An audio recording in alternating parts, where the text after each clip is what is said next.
જય દ્વારકાધીશ ને જય શ્રી રામ. મારા ડફોડ જેવા નવા મિની લોગમાં તમારું હાર્દિક સ્વાગત છે. તો મિત્રો ગુડ મોર્નિંગ. આજે તો આપણી 11 વાગ્યામાં સવાર પડી ગઈ, તમારી સામે જ છે, જોઈ લો ઘડિયાળનો કાંટો. અને હજી આપણે ઉઠ્યા છીએ. હાલો હવે નાઈ ધોઈને આપણે પાછા મળીએ. પછી મિત્રો આપણે નાઈ લીધું અને જવાનો વારો આવ્યો દુકાને. એટલે આપણે તો ચાલુ વરસાદ હતો ને એક સાઈડ આપણા અંગૂઠો તો કામ કરતો નતો, એટલે ભાઈ આપણાને લિફ્ટ મળી ગયા. આપણે બે ગયા ગાડીમાં. અને મિત્રો આપણો દુકાને બેહવાનો તો વારો આવ્યો, પણ અહીંયા દુકાને વરસાદના હિસાબે કોઈ આવતું જ નતું. જોઈ લો મારું કેવું સડેલું થોબડું છે.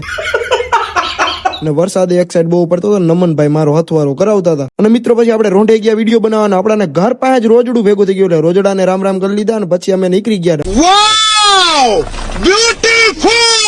હું મારો કાકો બેઠા હતા. મને એક વાત યાદ આવી. જોઈ લ્યો, આ કળિયુગના ઘાયલો માટે વાત છે, સાંભળો તમે જ. કે કાકા, હા દીકરા, આ અત્યારે સોશિયલ મીડિયામાં ઘાયલના સ્ટેટસ બધા બહુ મૂકે, ઈ પર જાને તમે કઈ કહીશો?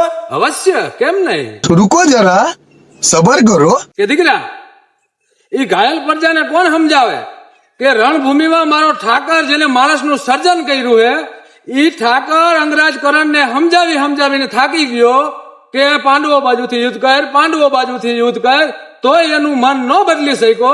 તો આ ઘાયલ પ્રજા અત્યારે ગળઝૂકની રહી, ઈ શું ઘાયલ સ્ટેટસ મૂકવાથી એનું મન બદલી શકે?